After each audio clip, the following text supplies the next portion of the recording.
I woke up this morning to see that my last video, Salute to Creationist Women, had stirred a hornet's nest of controversy in a way I never envisaged.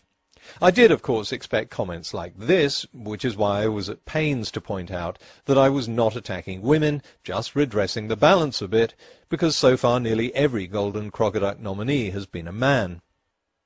But that isn't representative of what dropped into the video forum. So let's start with this. Amina is one of the smart girls out there helping us other girls. Why do you even watch her videos? Well, I'm sure she is smart. I'm sure she's a lovely person, and I'd never heard of her until someone nominated her for the 2011 Golden Crocoduck. I watch all the videos that are nominated, and it struck me that this is only the second female nominee we've ever had. Since this is such a rare event, I thought it worth looking at other creationist women, and that's where the idea of a salute to creationist women came up. The fact that Amanakin was a Muslim never even occurred to me when I began a rebuttal of her nonsensical scientific lecture. And it wouldn't have mattered anyway. Bad science is bad science, whether it comes from Muslims, Christians, Jews, flat earthers, expanding earthers, Republicans or Democrats. I simply laid into her unscientific claptrap in exactly the same way as I've laid into every other creationist preacher who misrepresents science in the public. Basically, his theories had something to do with this idea that man became more and more intelligent, and as man did so, as man evolved, man became whiter and whiter. To me, the fact that she was a woman or a Muslim makes absolutely no difference. Why should it? But a lot of people who clearly didn't watch the video immediately began to foam at the mouth. You f***ing intolerant arsehole! How dare you make fun of an innocent girl just because she has her opinions and you don't agree? I don't see the point of this video. Oh, you're so awesome because you made fun of a girl on the internet. Well, then you wouldn't see the point of any of my videos on Golden Crocoduck nominees because I'm an equal opportunity scoffer.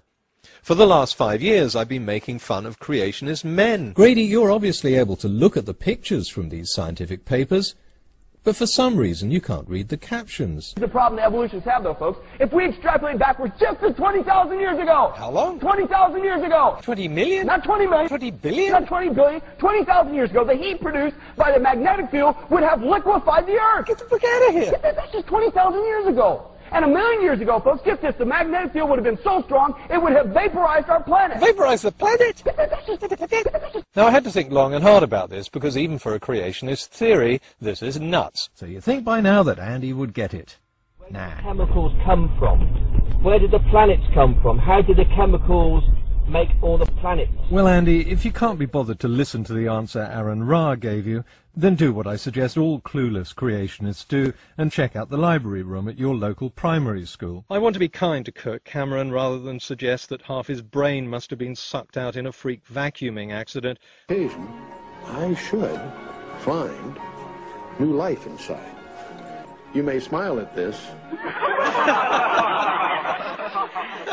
But as soon as a woman is the target, she's an innocent girl, and her scientific baloney apparently shouldn't be criticized.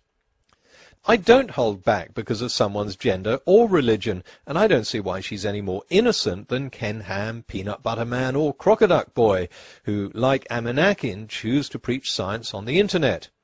Amanakin is an intelligent, thinking adult who chose, of her own free will, to publicly post a video teaching people that Darwin's theory is something about humans getting whiter as they became more intelligent.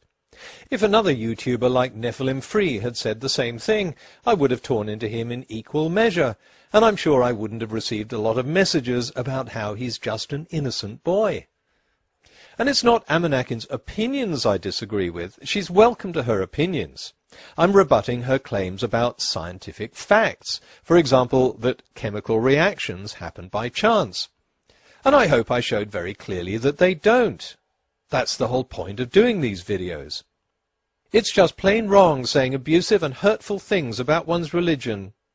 Oh, obviously I Love Geneva Lane didn't watch the video, but that's no surprise. Nothing in the video said anything abusive or hurtful about Islam, just as none of my other videos say anything hurtful or abusive about Christianity. What I go after are misleading scientific claims and the preachers who teach them. The only time I mentioned Islam in the video was to make the point that if I wanted to learn about the history of Islam, I wouldn't reference just one book that set out to show that the religion was nonsense, and I'm sure Muslims would agree. We're allowed to believe whatever we want. I suggest the whiners watch the video before commenting, because you're beginning to sound a bit stupid. If you watched it, maybe you would have heard this. Of course, you can say that at the beginning of time, an invisible being dictated that this is how atoms should interact. Believe what you like, but the fact is that this is how chemicals do interact. Now, I really don't care what you believe. If you want to believe a deity made the universe, that's fine. But if you go on a public channel and misrepresent science, then expect to get rebutted. What right have I got to rebut you? The same right you have to put these videos out in the first place. No, and I don't need permission. If someone presumes to lecture others about science on YouTube, myself included, they can expect to have their videos copied and commented on. It's called fair use. Trying to shut this down is censorship. It's sad that a video about science that makes no criticism of Islam or religious belief should be made a pawn in a stupid religious war by people who didn't even watch it. Because once they start commenting, then we get fanatics on the other side, spouting their own version of hatred and abuse. I've had to remove 2 posts from this video forum, and I don't think I've needed to remove that number so far this year from all of my other videos put together. But the gratuitous racist abuse they contained against Muslims shows just how extreme people get in trying to stir up anti-Muslim hatred. I was going to show the messages blanking out the profanities and the racial slurs, but they were so bad I couldn't even do that. Years ago I lived in Brazil and built a house in a favela in Salvador da Bahia. Like most of Brazil, it's a multiracial area.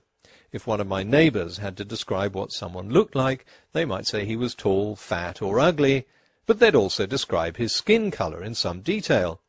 A bit darker than me, he might say, about the same colour as Lucia. But if I tried the same thing in Britain, how can I describe Fred? Well, he's a bit darker than Mike Tyson, but not as black as this bar of chocolate. Yeah, people would be outraged. It's not about being PC, it's just making the assumption of prejudice in sensitive areas like race and religion. In Britain I'd be branded a racist for describing someone's skin colour as a way of identifying him. In Brazil, skin colour is just another feature. I should be as free to criticise Amanak's science lecture as I am to criticise Kent Hovind's, Ken Ham's or Peanut Butter Man's. If you mistake this for an attack on Islam, sorry, but you're an idiot. And if you complain about it on the forum, which you have every right to do, you become a whiny idiot. Oh dear, you're going to misunderstand that, aren't you? I'll get comments like, "You're calling Muslims idiots." No, again, I'm not talking about religion. I'm talking about those who comment without watching the video, without taking in or trying to understand what's being said. It's about those who foam at the mouth over an imaginary slight. Of course, I can understand where this sensitivity comes from. When there are other idiots on YouTube and public intolerance against Muslim beliefs is rampant, it's easy to retreat into a defensive posture and assume that a rebuttal of anything someone says is an attack on whatever religion she happens to hold. But learn to tell the difference. If you can't tell the difference, then that polarizing gap is never going to be bridged.